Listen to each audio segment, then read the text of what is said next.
თეოდორე გიგნაძის ეს ვიდეო მინდა გაჩვენოთ, მისი საუბარი მოგასმენინოთ და თან კომენტარებს გავაკეთებ.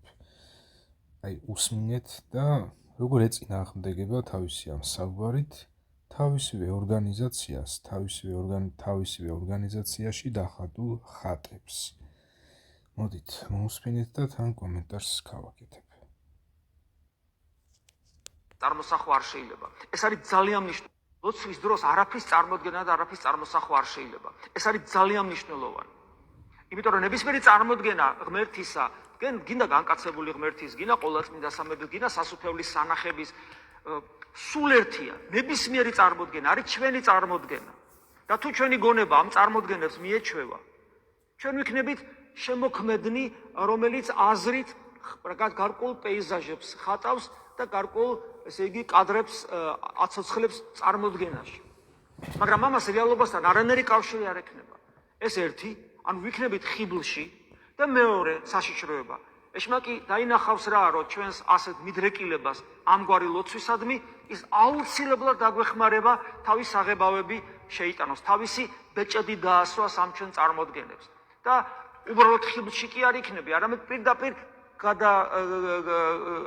წარმართავს ჩვენს გზას ჯოჯოხეთისაკენ.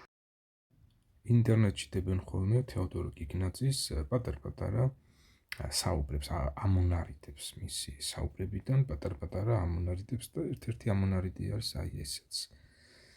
ერთ-ერთი მოკლე ვიდეო არის ესეც. სადაც საუბრობს იმაზე, რომ ლოცვის დროს არ შეიძლება ჩვენ წარმოვიდგინოთო რაიმეო თუნდაც განკაცებული ღმერთიო. არ შეიძლება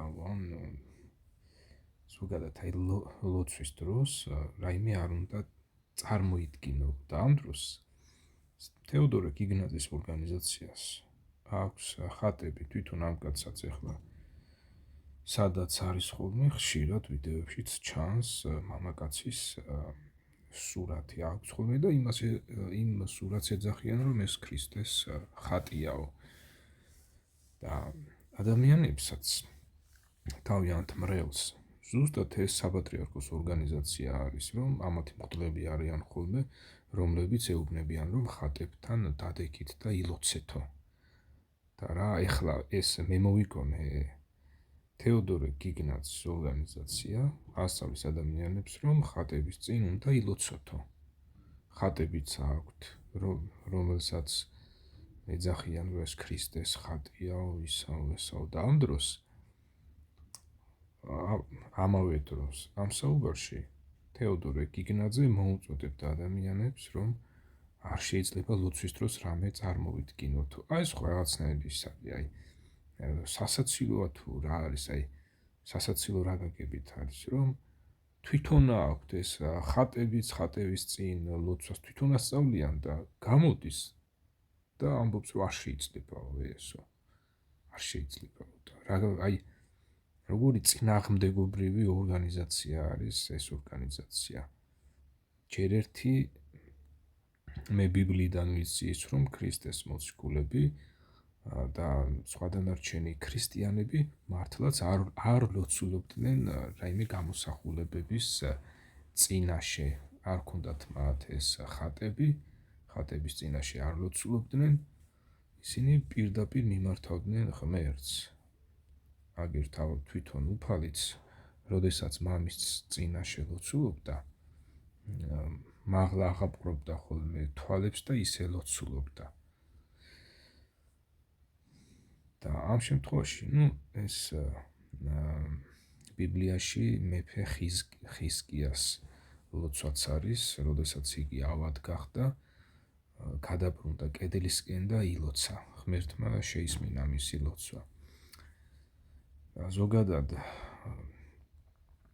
ახალი აღთქმის მოქმედების პერიოდში ქრისტეს მოციქულებს და სხვა დანარჩენ ქრისტიანებს ხატები არ ჰქონდათ, ხატების წინაშე არ ლოცულობდნენ.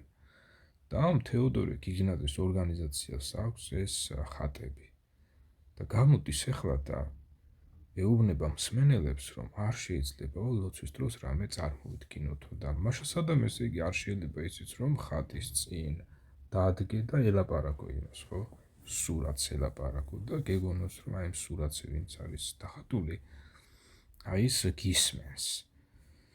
ესე იგი ესეც ხო პირდაპირ სურათზე კონცენტრირება და იმ სურათზე რასახეც არის დახატული აი იმის უკვე მან აზრობრივ ასე შინაგანად წარმოსახვალს უკვე აღარ არის აუცილებელი, პირდაპირ დახატულია და პირდაპირ მლოცველებს წარმოუდგებათ, ხო, ეს რომ აი ამ ხატის წინაშე ლოცულობენ და ესე იგი ესეც არ შეიძლება. მე ეს ბიბლიიდან ვიცი რომ არ შეიძლება.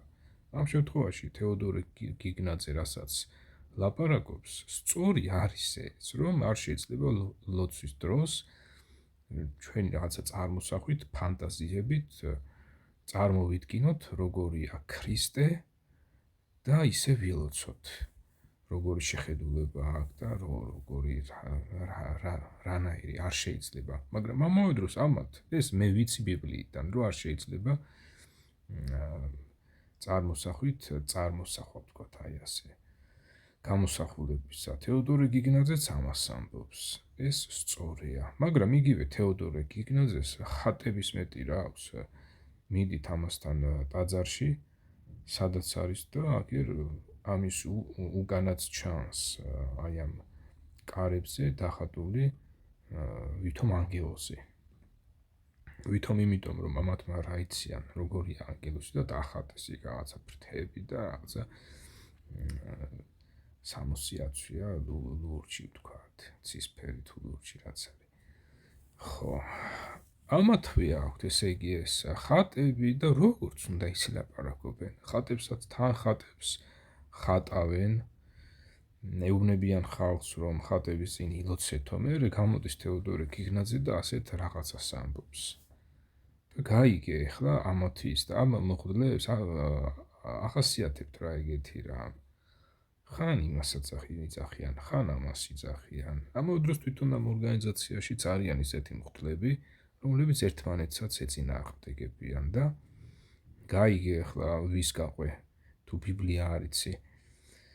ჯერ ერთი ბიბლია ისედაც უნდა ისწავლო და იმ ბიბლიიდან გაიგებ რომ ღმერთი არ გთხოვს იმას რომ გინდა თუ არა ამა თუ იმ რელიგიურ ორგანიზაციაში მიდიო, ამან თუ იმ ჯგუფში მიდიო და თუ იქ არ მიხვალო, მე არ მიგიღებო.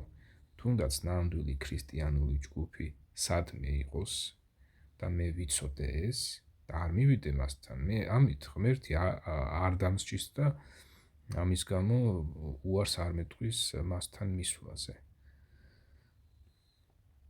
ეს ბიბლია გვაქვს, საღვთო წერილი გვაქვს და აქედან უნდა ვისწავლოთ. თვითონმა ადამიანმა აქედან უნდა ისწავლოს, იმიტომ რომ თუ ამას არ ისწავლი, რას გაიგებ ახლა სხვა ადამიანი შენ გატყვევს თუ არ გატყვევს. ამდენი რელიგიური ორგანიზაციაა და რას გაიგებ ისინი გატყვევენ თუ არ გატყვევენ. იმთავითვე პირველ რიგში ბიბლია უნდა ისწავლოს ადამიანმა, ღვთის წერილი უნდა ისწავლო და ღმერთი რასაც გასწავლის დაუჯერო გახვემას და გადარჩები. მთელი ბიბლია მოყოლებული დაბადებიდან დამთავრებული გამოცხადების ჩათვლით უნდა წაიკითხოს და ისწავლოს ადამიანმა და იქიდან უნდა გაიგოს ღმერთი რას გვასწავლის და რას არ გვასწავლის, რას იწონებს ღმერთი, რას არ იწონებს. აი ეს არის თეოდორე გიგნაძის სახე და თეოდორე გიგნაძის ორგანიზაცია. ესე იგი ხან ასწავლიან იმას რომ ხატები უნდა იყოს, ხატებზე ეს ხატები არ უყოთო, ხატის წინაშე უნდა ილოცოთო, მოუწოდებენ ადამიანებს თავის მრევლს და მე გამოდის იგივე ამ ორგანიზაციის წარმომადგენელი თეოდორე გიგნაძე და ამბობს რომ ლოცვის დროს წარმოსახვით არ უნდა წარმოვისახოთო და ერთი ამ ჩანაწერს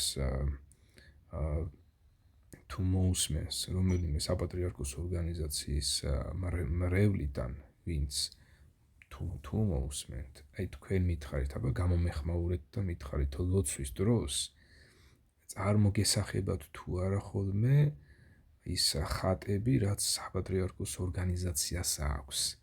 იმ ხატებზე დახატული სახეები არ წარმოგიდგებათ, როცა ლოცულობთ?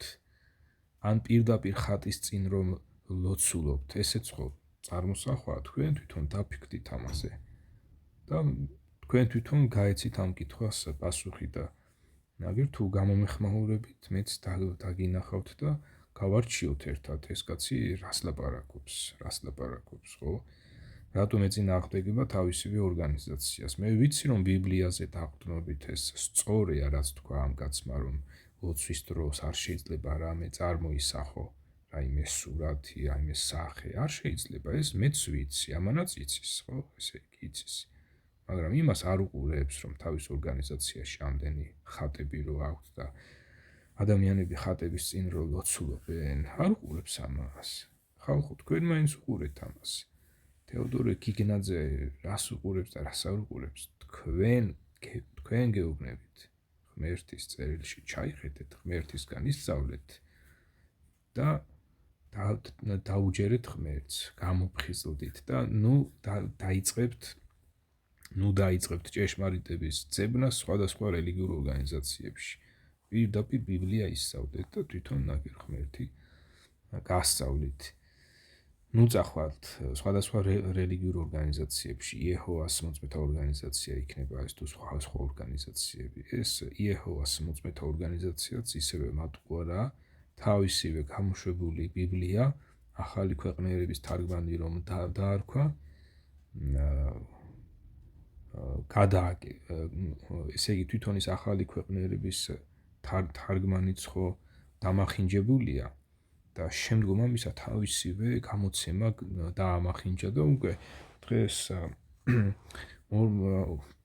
ამავე დროს აი ახალი ქვეყნიერების თარგმნის გამოცემიდან გავიდა დიდი დრო და 2020 წელს გამოუშვა გადამუშავებული ვერსია, რომელიც დიდი დოზით არის დაშორებული აზრობრივად იმ ახალი ქვეყნიერების თარგმანიდანაც კი თარგმანისგან არის დიდი დოზით დაშორებული და იმთავითვე ამ იეჰოვას მოწმეთა ორგანიზაციას ბევრი არასწორი სწავლება ისედაც ჰქონდა და აქვს და თავისივე გამოცემული ახალი ქვეყნიერების თარგმანი რო უწოდა, ისიც კი დაამახინჯა და კიდევ სხვა გამოსცა, აზრობრივად დაამახინჯა და ვინც ამას არ უყურებს, ეს იეჰოვას მოწმეთა ორგანიზაციის მიმდევრები თუ მომწონებლები ვინც არიან, ვინც ამას არ უყურებენ, ისინიც აი თქვენს დღეში არიან, აი თქვენს დღეში, ვინც ამ თეოდორე გიგნაძის ორგანიზაციას ესე ბრმად რომ უსმენთ და ხან იმას ამბობენ, ხან ამას ამბობენ, ზოგი მღვდელი რას ამბობს, ზოგი მღვდელი რას ამბობს და ის ეკვდებიან ადამიანები აი ამ რაღაცა გაუგებრობებში და რაღაცა იმაში, რა ილუზიებში. ხო. გისურვებთ რომ ღვთისწერილი ისწავლოთ, ღმერთს დაუჯეროთ და გისურვებთ სიცოცხლეში შესვლას, ღვთის სასუფეველში შესვლას და აქვე გეცოდინებათ რა არის ღმერთის სწავლება, თუ კი ღვთის წერილს ისწავლით და თუ კი ღმერთს დაუჯერებთ, ღმერთი თავის სასუფეველშიც შეგიყვანთ და გაცხონებთ, გაცოცხლებთ.